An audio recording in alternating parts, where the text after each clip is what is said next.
Yes, we are live. Yeah.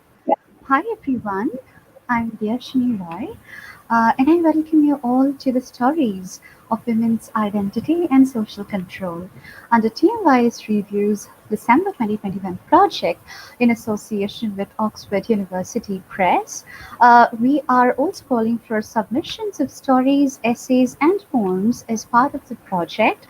To know more about the project architecture, please visit www.tellmeastory.biz.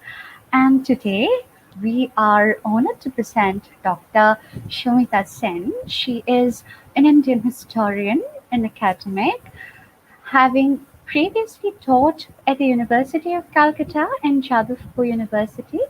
She has been Weir Holmesworth Professor of Imperial and Naval History at the University of Cambridge since 2018. She studied at the University of Cambridge, completing her Doctor of Philosophy degree in 1992. Her doctoral thesis was titled Women Workers in the Bengal Jute Industry, 1890 to 1940, Migration, Motherhood, and Militancy. She was a Prize Fellow at Trinity College, Cambridge between 1990 and 94.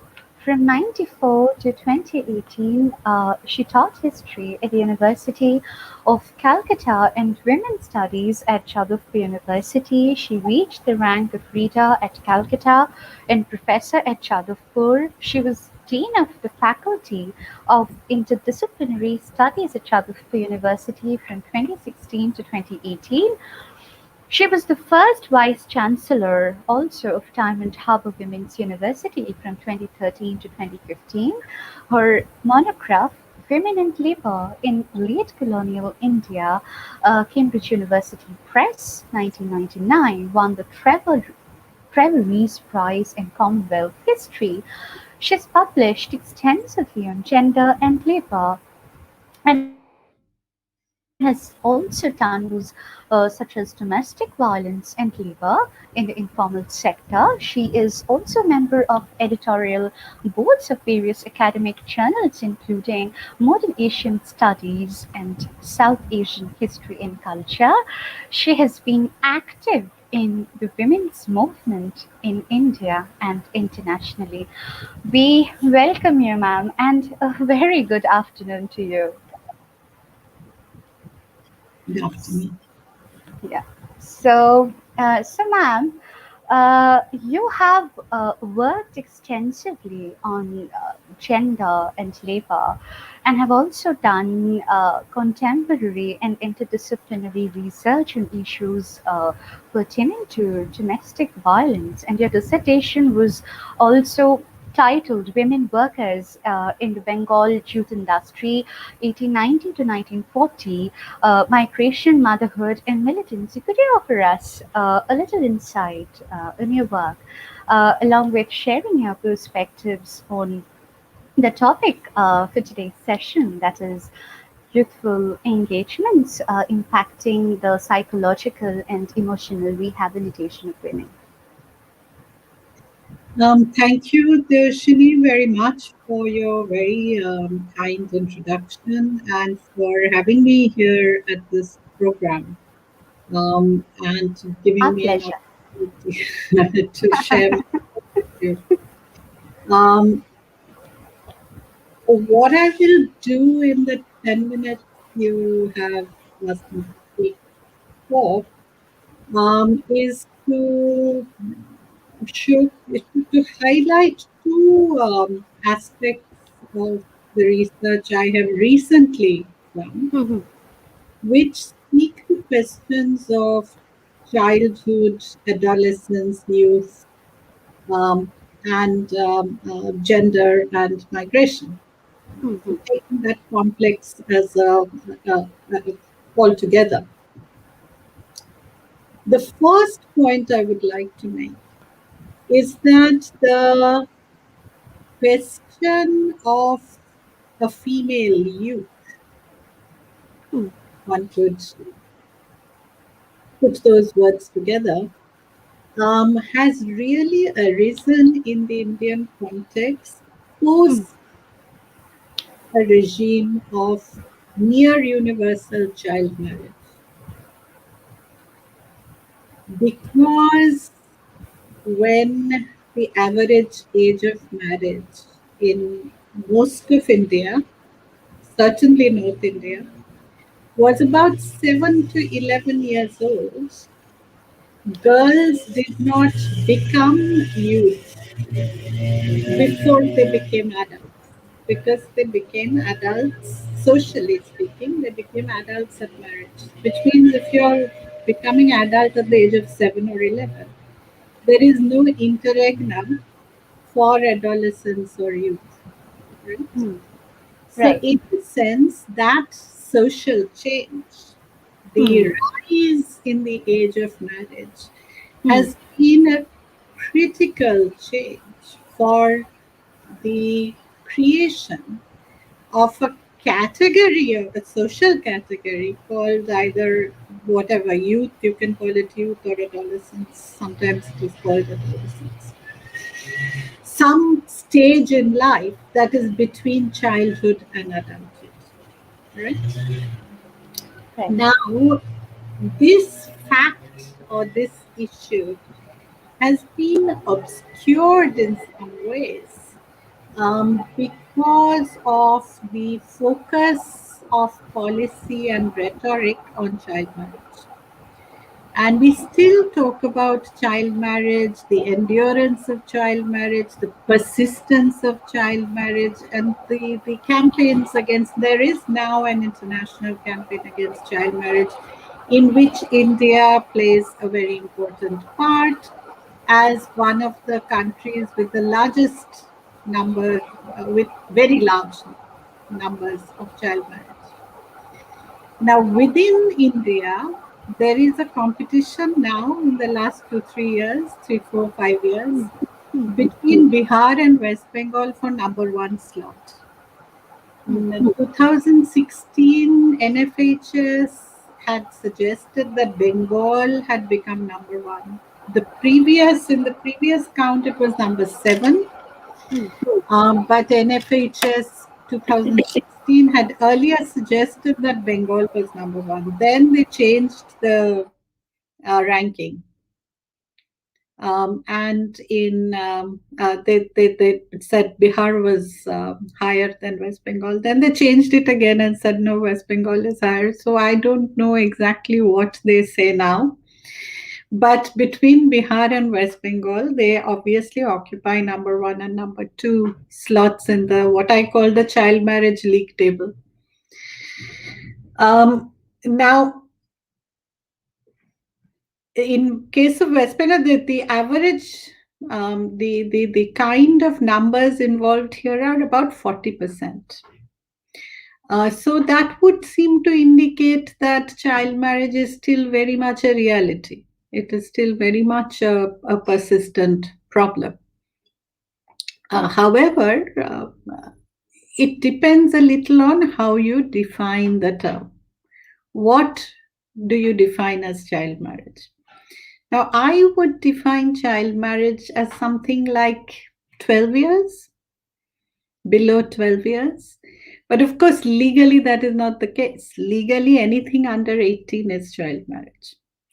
But if we are going to talk about a category called youth, then it's not useful to think about 18 as an age, Lakshman, like Rekha. Below 18 is child and above 18 is adult. Because if you think like that, then you don't have a category called youth, right? So if we have to talk about youth or adolescence, then we have to disaggregate the age below 18. And the way I would disaggregate it, it can be done in various ways. You can use various criteria to make that division. Um, I would say 12 for the purpose of child marriage. And if we take that, then child marriage below 12 has become very uncommon in West Bengal. Certainly, it's not a very widespread phenomenon. Child marriage, legally child marriage, between the age of 14 or 15, really, 15 and 17, that is the where child marriage concentrates. So we would, prefer to call it, a lot of people now, a lot of scholars working on this nowadays prefer to call it early marriage rather than child marriage. But it also means that you are talking about adolescents or youth, girls, um, um, at in that framework. So you have a very high proportion of girls of 15 to 17 getting married, but there is, if it's 40%, then there is an equally large number who don't get married. Um, and certainly you have girls who are not married up to the age of 15. Now the question then is, what? How do we think of these girls? And because this is in that sense created, this category is created by the rise in the age of marriage, which has happened over the last few decades, it is also a new social category. And how does society deal with this new social category? Um, in urban middle class, or even not so, a little lower down the social scale, this is an older phenomena. The age of marriage has risen earlier. And the alternative, what girls do if they don't get married, is that they go to school. So, really, the change in the age of marriage is also to do with school going age. So, you finish school at 18 and you then marry. That is the imagination, that is the initiation into adulthood. Um, but what then happens to those girls who don't go to school? And this is a fairly widespread phenomena in rural India. West Bengal, which I have studied, has a very high dropout rate for girls in class 8, which is around this age, 14 or 15 sometimes. So the question is then, how do we see, how do we construct, what is the social process of rural poor communities constructing a new girlhood? If there is no school and there is usually no employment, because unmarried girls of that age tend not to go out to work, but also because the economy has no employment to offer these young girls, that would be considered suitable for them. And this is also interesting. So, if we compare these girls with urban middle class girls, then we get one kind of story, one kind of axis. If we compare them, say, to boys in their own social milieu, what do boys do? So, one very large proportion of young men now, adolescent boys, they are migrating for work. This is not possible for unmarried girls of the same age to do. Also, boys have, because boyhood or adolescent boyhood has been constructed earlier, and because of the values of segregation and seclusion, which still have purchase in rural Bengal, boys have access to public world. So they have, for instance, one very important thing is leisure. So they can gather in public spaces, they can, they can go to, they have clubs, they have other kinds of activities, which they can be engaged in. But because girls tend to be kept at home, they're not allowed, this age particularly, adolescent girls are not allowed too much freedom in public spaces. So there is the making of a social problem. They don't go to school, they can't go out of the house. What do young girls do 24 hours imprisoned in the house with nothing to do in the house, except perhaps help their mothers with domestic work? So you can see where I'm going. It is, it is in comparison to urban middle class girlhood, in comparison to poor rural boyhood.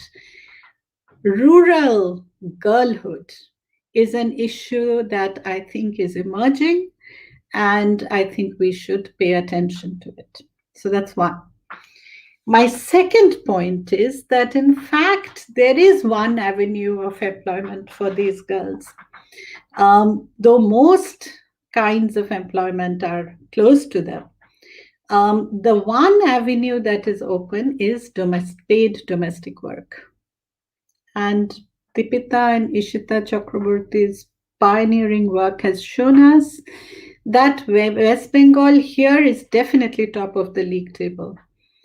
Juvenile female employment has declined all over the country. It has also declined in Bengal, but its decline has been very slow and sluggish. Now, what is this juvenile female employment? It is almost, mostly, most of it, very large proportion of it is in domestic work. Now, we have to understand this in the context of women's workforce participation in the in India. It has been pointed out by scholars that South Asia has a somewhat unique pattern of women's workforce participation across the lifespan, the life cycle pattern of workforce participation. In some countries, women work when they are young, then they leave work in order to get married. Then they get married, they have children, look after children, bring up children, and then later on, if necessary, they rejoin the labor market. In South Asia, because age of marriage has been so low, this is not a common pattern. And work has not attracted young women to any great extent, so much so, unlike China and Japan, for instance, where parents will defer age of marriage in order to avail employment for young girls. This pattern has not happened, not in industry particularly, which is what usually leads change.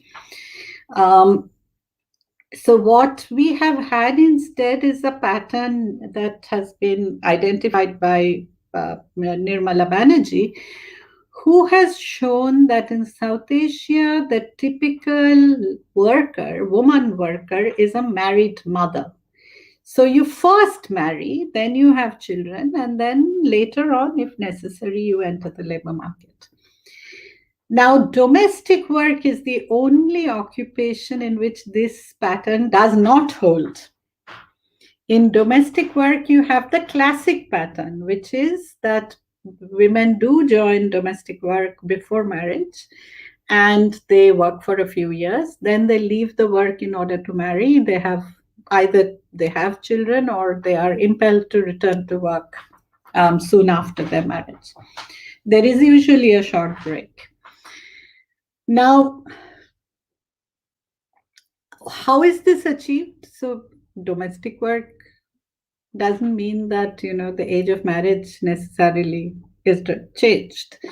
So, if you still have a low age of marriage, how is this pattern effective in the domestic work occupation? This is achieved by lowering the age of entry into domestic work, so much so that if you casually glance at newspaper reports, for instance, or look at data that surveys on domestic work have produced, we have very little data on domestic work. That's another aspect of the problem. But if you look casually, you will see girls as young as 7 not being uncommon in domestic work. I have found even girls as young as 5. So it is by lowering the age of entry into domestic work that this pattern has been made effective for domestic work. Um, so we did a little study on domestic workers in 2013-15 in Calcutta. And we interviewed about 118 migrant domestic workers. And among that, there were a large proportion who had worked because of ethical reasons, we didn't want to actually interview child domestic workers. So we only interviewed adult domestic workers, but many of these adults had worked as children. So we were able to capture the experience of child domestic workers from their memories. And there were 4 issues that emerged as very significant from that life history material.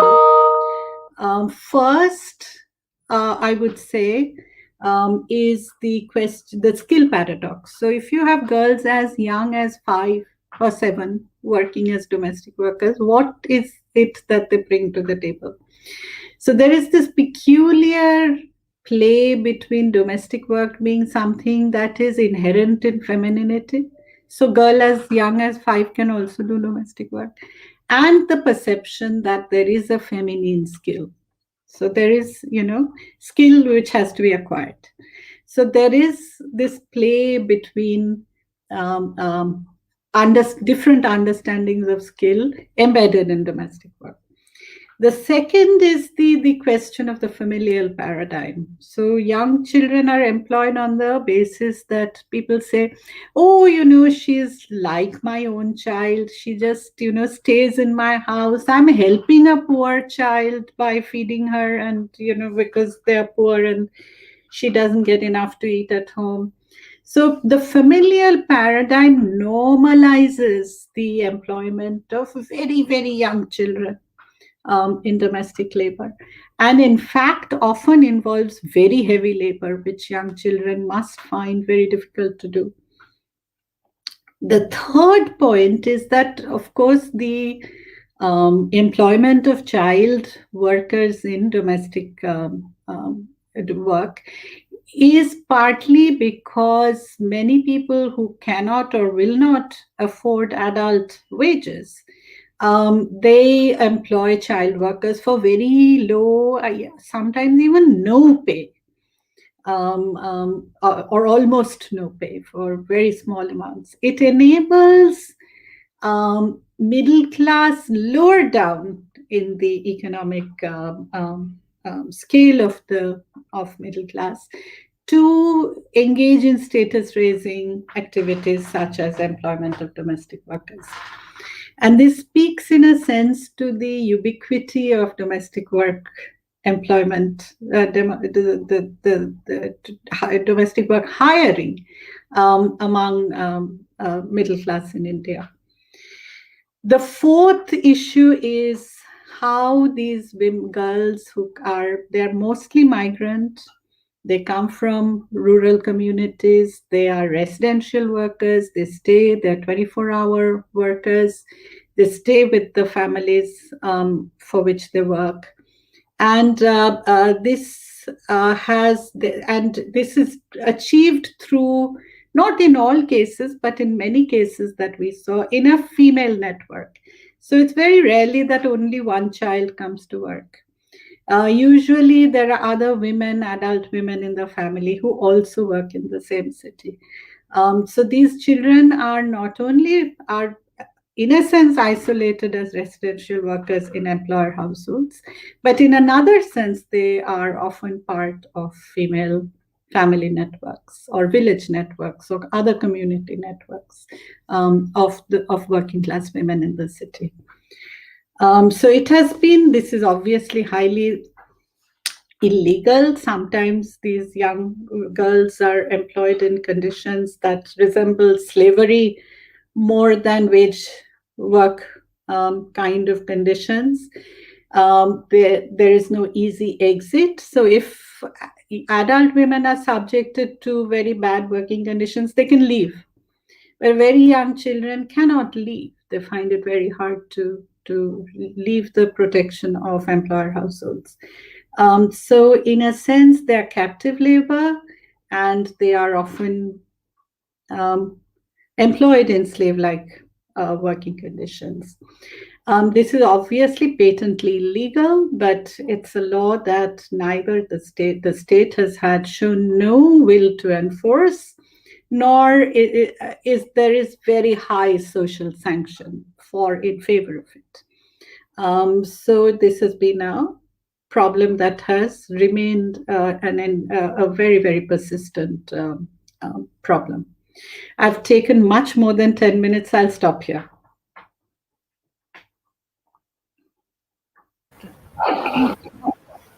Thank you so much, ma'am, for such an insightful answer. Moving on to my next question, uh, that is caste. Is such a rigid and watertight compartment in the Indian society, and one of the critical humanitarian issues of our time, that it is even impossible to think beyond the attributive structural notions of marriage and phenomenon as intercaste marriage are often met with ostracism, excommunication, contempt, and suspicion.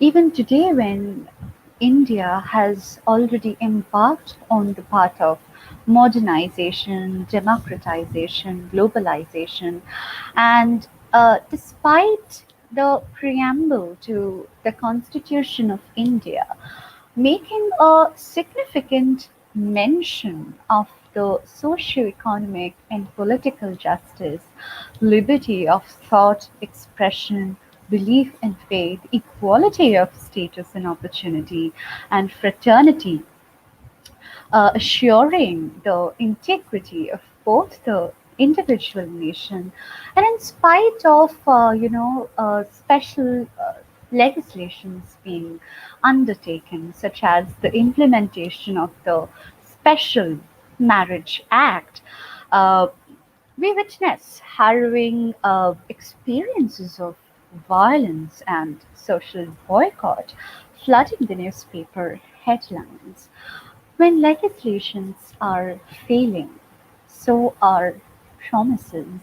What is the way out then to represent a way of being? Hmm. There will just be a minute. Yeah. Give me a Okay, minute. sure.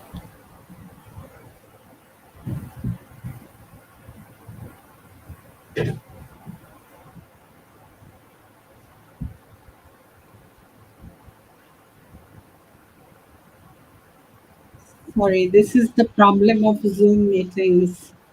Um, I would be cautious about two things. I would be cautious about using the term fraternity. Mhm. We don't want fraternity, right? We don't want brotherhood. And we don't have a gender sensitive term for this. So I don't know. Yeah. Um, that's number one. Number two, I would also be very cautious about thinking about ways of being in relation to marriage. Um, I say that because, not because I'm a stereotypical feminist with an angst against marriage, but because the South Asian cultural paradigm has at its heart an extreme emphasis on compulsory marriage. Marriage has been so central to South Asian social life, to understandings of adulthood, to what have you. And this is true for men and women, but of course more for women. So when I was doing my historical research, I was looking at 1901 census report, and the guy who was writing the report, a British official, Mm-hmm. he was, he was really amazed. He said, "I have never seen a country that is so married because 99% of the population was married, and because the age of marriage was so low, there was hardly any in the once you counted the numbers, the unmarried population was so small, Mm-hmm. and no women remained unmarried. There was just no concept of an unmarried adult woman, and even men were very rarely unmarried. So this compulsion, this obsession with marriage makes it imperative for us to reflect on the institution of marriage, to question it, the very institution of marriage, to think about what the implications of a near universal compulsory marriage system is, Mm. and all that, right? Right, So right. because I would problematize that, I would not link marriage Mm. with a state of being. I would separate those two. Okay. So that's my Okay. first and very concerned uh, Mm-hmm. response, Mm-hmm. because I don't think we have managed to do it up to our generation. Absolutely.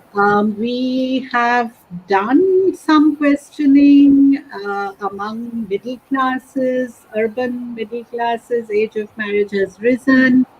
Women have acquired the option not to marry, but there is still a very, very small proportion of women who do not marry.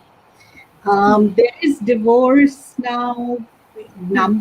Divorce is increasing, but Absolutely. it still remains highly stigmatized, Mm. um, Mm. and women hesitate to exit from unhappy marriages. So I would think my hope is Mm. that the new generation will in fact do the work we have failed to do, which is to Mm. question and to. So, in a sense, I think one major aspect of youthful engagement I would Mm. welcome would Mm. be a rethinking of marriage in the new generation. Yeah, so that's by way of preliminary.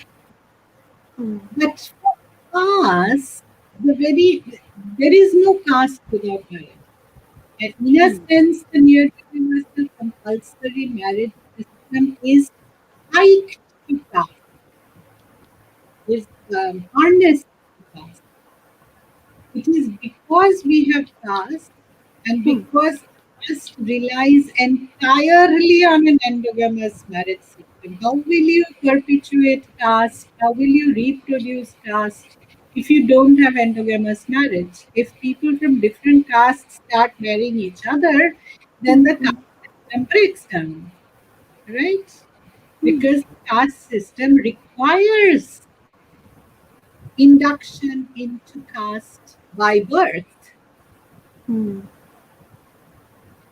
So it is these two are inseparable. So of course there will be violence to the extent that people are committed to the caste system. They cannot allow people to marry out of caste because that Mm. is the recipe for the end of the caste system. Mm. It is in fact people who have the caste movement, leaders of the caste movements, who have Mm. advocated intercaste marriage. It's Ambedkar and Periyar who wrote extensively about intercaste marriage and wanted intercaste marriage. because they knew and understood that it is only intercaste marriage which can erode caste socially in the Hmm. long term. Politically, Hmm. you can contest caste, you can revalue caste hierarchy and all that, but this social reality of caste can only be addressed by a thorough change in the marriage system. Hmm. And Hmm. caste endogamy is central to the marriage system. So yeah, I mean, you have Special Marriages Act, you have this and that, you have legal facilities, but it is a social reality that, to whatever extent caste, the social establishment wishes to protect caste, they will Hmm. do it by a violent policing of Hmm. caste, right? So Hmm. that's one. The second set of issues is actually, I would say, around the new kind of imagination. So began by saying that I would want the next generation to rethink marriage. But Hmm. one of the things I've seen the next generation do is rethink wedding. Hmm. And I make a distinction between marriage and wedding. Hmm. Yeah. And the wedding as an industry, wedding as a performance, wedding as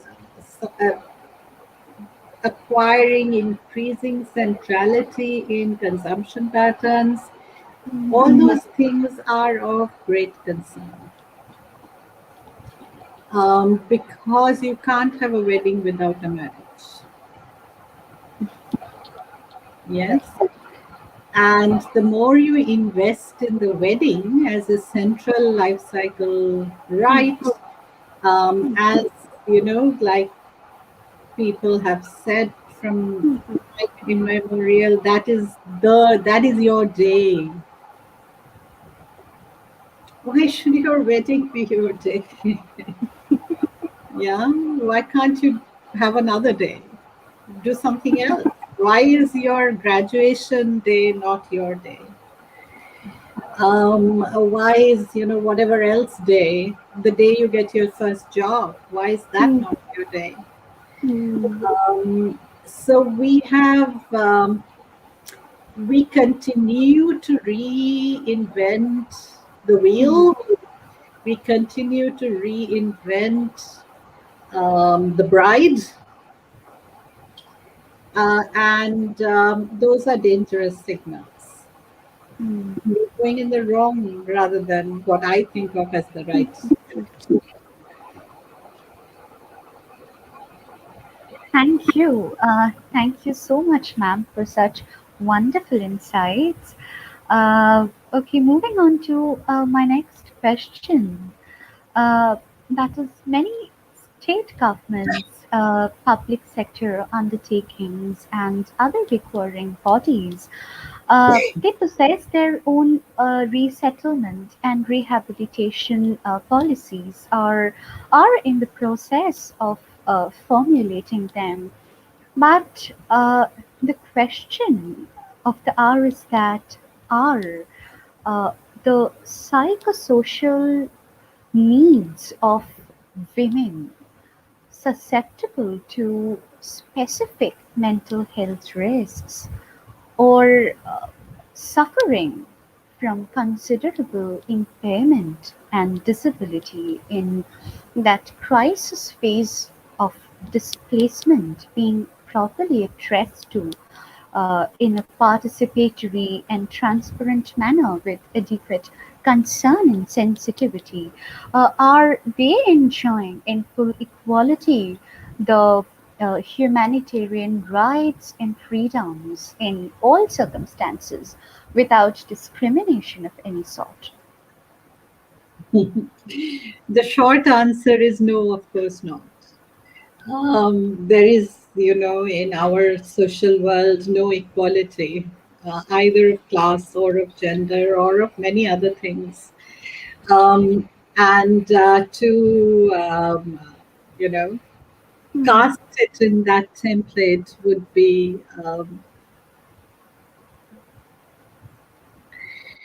would be to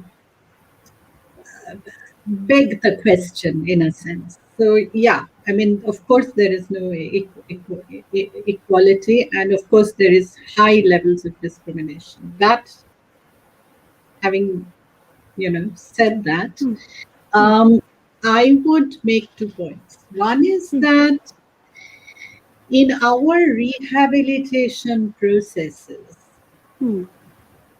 the question of mental health has had absolutely no importance. Hmm. I would say absolutely no importance, but much less importance. So, most rehabilitation programs tend to focus on the economic, Hmm. which sometimes extends to the social. Hmm. And unfortunately, we are returned to marriage because many rehabilitation programs for girls, especially trafficked girls, is Hmm. seen in marriage. The social rehabilitation is seen in marriage, and very little attention is paid. And I'm saying this because I've done a small research Hmm. 2 years ago on rehabilitated victims of trafficking. Hmm. Hmm. Uh, Hmm. I've seen how much emphasis NGOs place. The success rate of rehabilitation is counted by how many women were married, Hmm. Hmm. Hmm. which is okay. I understand that because of the huge social hurdle, impediment in marrying women recovered from sex trafficking. That the fact that these women were able to marry is a huge social success and speaks to very dramatic social change in the positive direction. That I do not wish to undermine at all. But nevertheless, the idea that marriage can be a solution to, or a rehabilitation solution for victims of sex trafficking has two very opposite kind of mental health implications. Firstly, nobody worries about or asks the question whether the sexual history of these girls prepare them for marriage in any way, or how it prepares them for marriage. Yeah.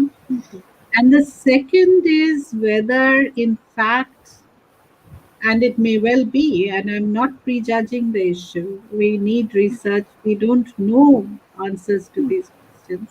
So it could be that marriage is a good healing for mental health purposes. Marriage provides healing. It may well be that. But my question is, do we know?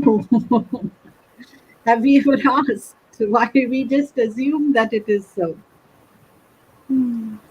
So yes, so I I think that along with these large questions of what is the option or the alternative to marriage. So Hmm. Hmm. alternative must be a way, and also because these are women who have been rehabilitated from sex trafficking. These are women who were actually trafficked into situations where they were earning. How in some cases they may have a little better control over their earnings. In some cases they had no control over their earnings. But they were earning by means that we may or may not approve of, but they were earning. And so when you rehabilitate them, the first question, and why were they trafficked? In what situation were they trafficked? The large majority of them were trafficked by reason of poverty. Hmm. Hmm. Right? Poverty is the root cause if you have to look for a root cause. Hmm. So, Hmm. if poverty is the root cause, and if sex trafficking created a situation of, however unsavory, employment, then what is the alternative employment if not employment? That is the big question in an economy which nowadays has no employment, right? So the answer to that often is skills, training, micro entrepreneurship of many kinds, which face these intractable problems of how do you provide them with skill, what training do you provide, the fact that they are victims of sex trafficking and victims of poverty means that they don't have access to things like capital. The fact that women in our country have to access any kind of resources through the family. So, if they have to be rehabilitated, then they have to be rehabilitated through the family. Will the natal family take them back? All those social questions become very, very difficult to answer. But within this corpus of questions, the question of mental health separately has not been given much importance. And I think that is a big failure in our rehabilitation efforts. And you have asked, I think, a very good question. And I think that is a question we have to take seriously. We have to ask that question of our policymakers, both the state and NGOs, as to what separates. Mental health is such a big issue globally now. Absolutely.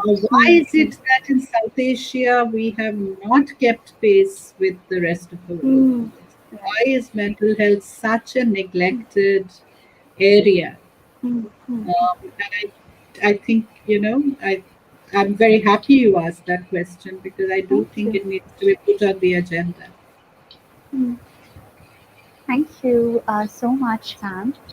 Ma'am, also UNICEF program initiatives, they are constructed on a foundation of enhanced self-help capacity at the family and community levels, and they are considerably alert to issues of social reintegration and reconstruction of the community infrastructure. But it so happens that even after conditions stabilize, for women who are widows or women who have lost their partners, but not necessarily to death, they continue facing severe problems such as stigmatization and other psychosocial problems, and the essential coordination imperative for UNICEF in this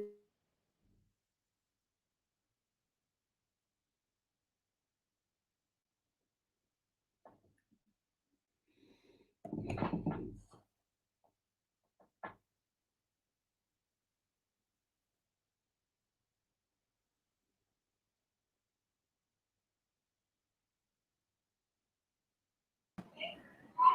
Hello, I'm sorry. I think Deyasini has got disconnected because of an internet issue and she's back. So I just put her back. Yes. yeah, okay. Okay, okay.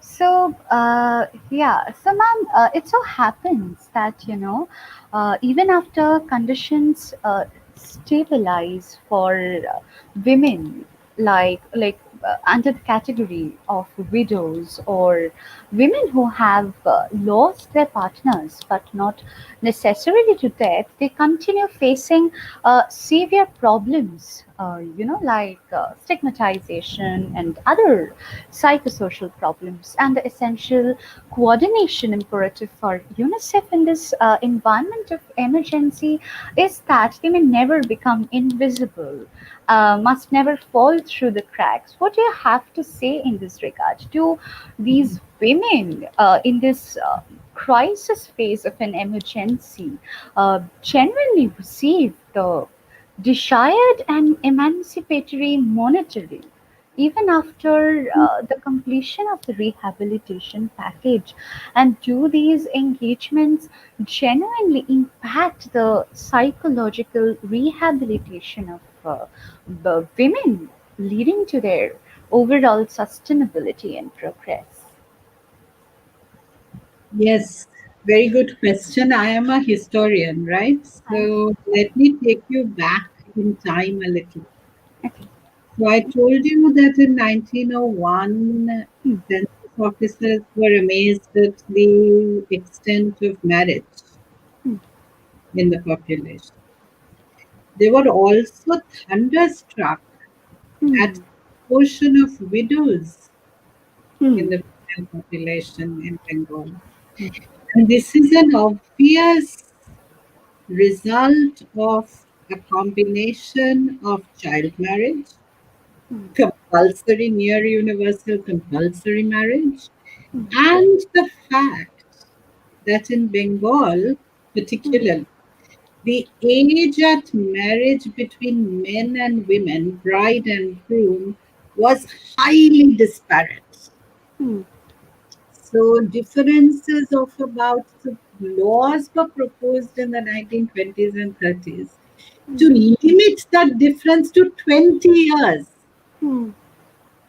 So that means that in actual fact, the age difference between bride and groom could be more than 20. Hmm. Okay. So this tells you then that the likelihood of husbands dying before their wives was much very high, Hmm. which means you will have a lot of widows. Hmm. And Definitely. if you have child marriage, then you have child widows. Hmm. Okay.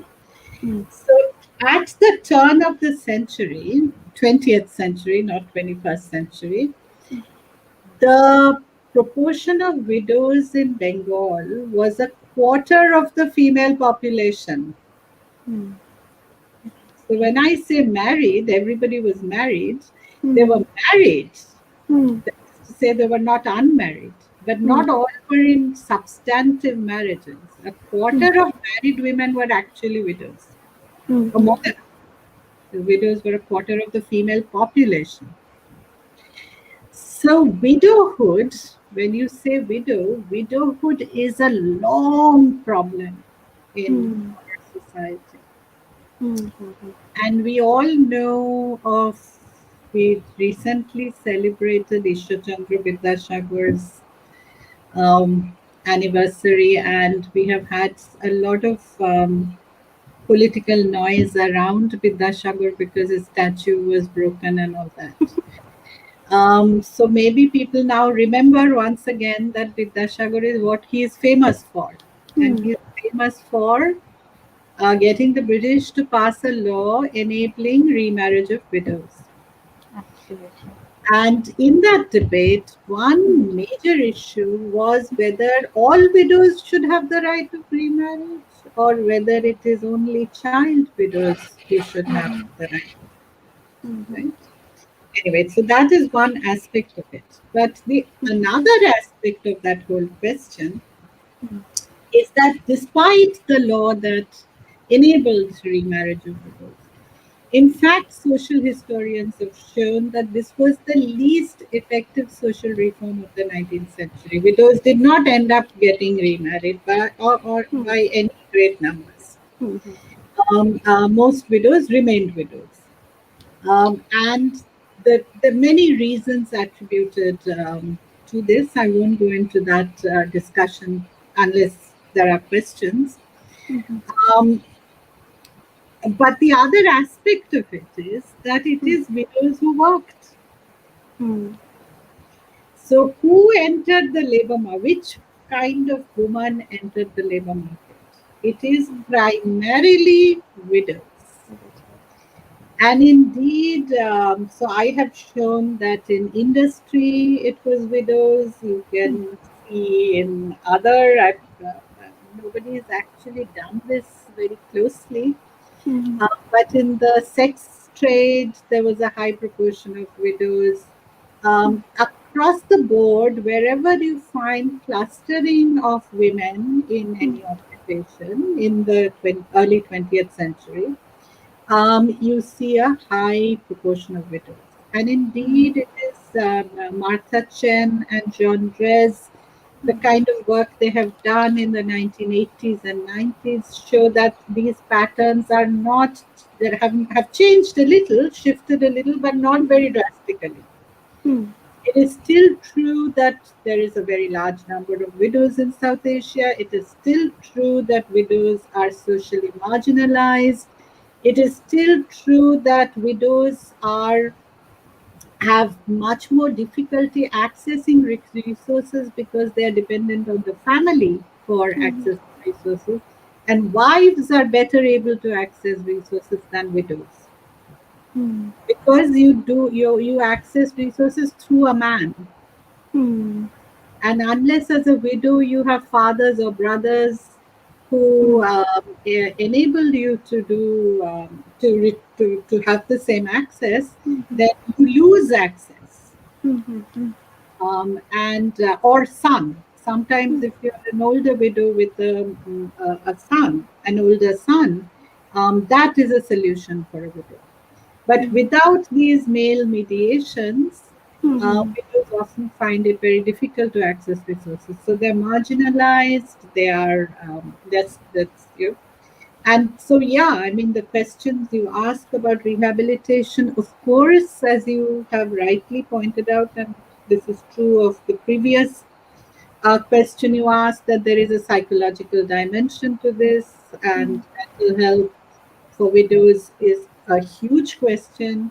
We have also seen in parts of India witch hunting, which has often involved widows. So yes, I mean their social location is highly complicated, complex. There's a lot of tensions and fractures in that, and mental health is a dimension of that. But there is also, again, in the case of widows, I would say, huge questions about social and economic rehabilitation also. And I don't think those issues have been adequately dealt with. I don't think, I mean, though it is true that our state has recognized this problem to some extent, and we do have a widow's pension, but it is very low, and a lot of now widows don't are not able to access it. So a little more help, welfare provision for widows, I think, is very important. And I don't think the scale of the problem of widows is such that I don't see that NGOs can solve that problem. I think this must come from the state. I think this is an intervention that must happen at the level of state policy. Thank you, ma'am, for sharing your wonderful insights. Well, this will be my last question. Gender constitutes one of the significant determinants of mental health and illness, and the morbidity associated with it has significantly received more attention than the grievance redressal mechanism. And the major depressive disorder to which it leads to has been predicted as the second leading cause of global disability burden by 2020, and as statistics and reports define is twice as common in women. So, standing in these times where policies, practices, and discourses around resettlement, enforced displacement suffer from an intrinsic gender bias, don't you think there is an imperative need of a collective conscious endeavor to strategize on policy influencing and advocacy of gender and social justice, and engender such policies from the endangered knots of gender bias that addresses the psychosocial needs of marginalized women, vulnerable to arbitrary action by claiming authorities, and are liable to suffer sexual abuse. Yes, I mean, the short answer to all your questions this time is yes. I agree with almost everything you have said. And Of course, there is a need for gender sensitization, redressing gender bias in policy. And the thing is that, compared to many other countries, India still has huge, huge, huge problems of gender bias. And that is not surprising. It is, in fit with caste and class and, all the other problems of inequality that our society suffers. Um, but focusing on the last issue that you raised, which is sexual abuse, I would be a little cautious about associating sexual abuse only with resettlement. Because I think actually we need to recognize how central sexual abuse is to the ordinary life of all women, day to day routine life of all women. So it is not that displacement and resettlement, that trauma, um, emergency, all the things that you're saying, no, crisis, emergency, trauma, disruption, displacement. It is not that these mega kind of events in people's lives trigger sexual abuse necessarily. They do, but that is not that to say that it wasn't there already. So I would pay attention to both kinds of sexual abuse, the kind of sexual abuse that all women experience in daily living in India, and of course vulnerable, marginalized, poor women suffer from it more. But it is uniquely, not uniquely, but it is distinctively Indian also, that is not wholly the case, that it's only these women who suffer sexual abuse. Sexual abuse, the experience of sexual abuse by women crosses class and caste. That is one way in which patriarchy is our universal experience. There is some sisterhood in terms of, and so yes,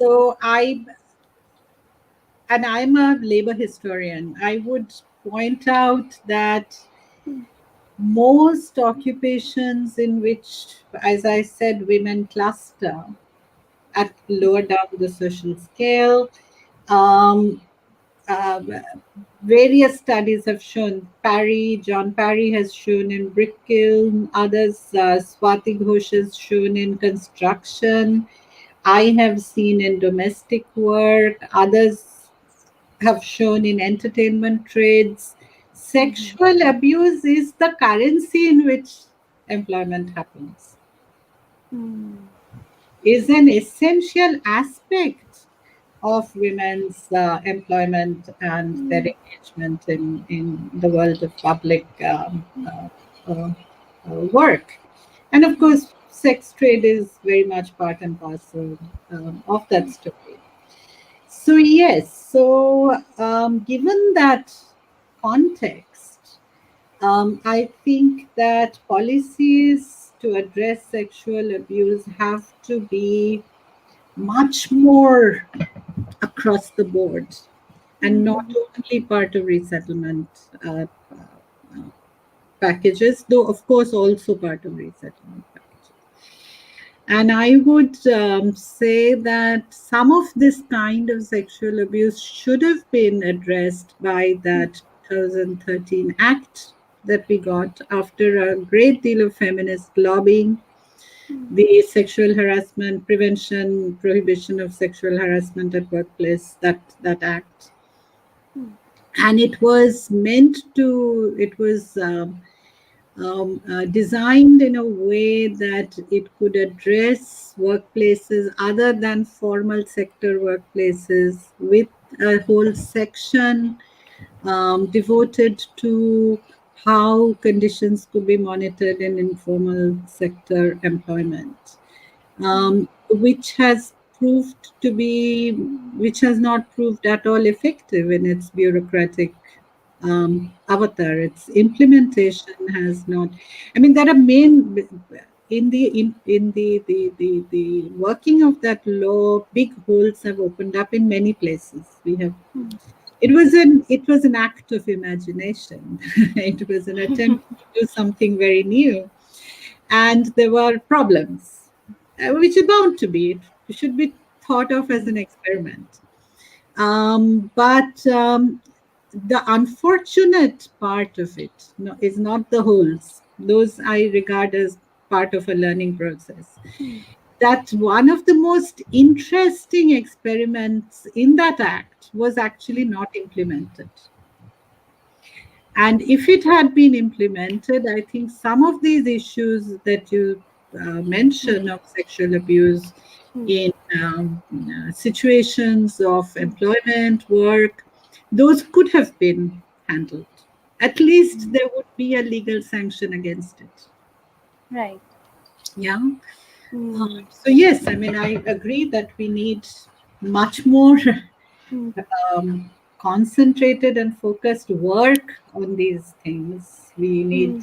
research, we need lobbying, we need campaigning, Hmm. and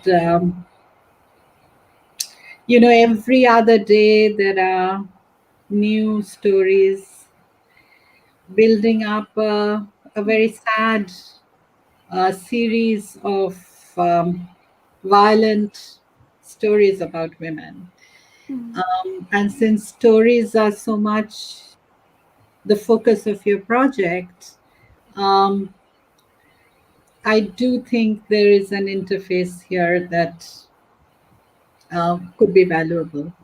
But it's a call for the wider feminist movement in India. Hmm.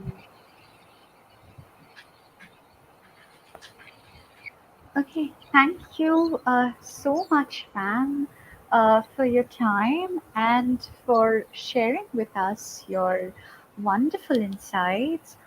Uh, it was such a brilliant session, and it was a pleasure having you amongst us today. Also, we are calling for submissions of stories, essays, and poems as part of our project. And to know more about the project architecture, please visit www.tellmeyourstory.biz. Stay safe, everybody, and bye bye. Thank you.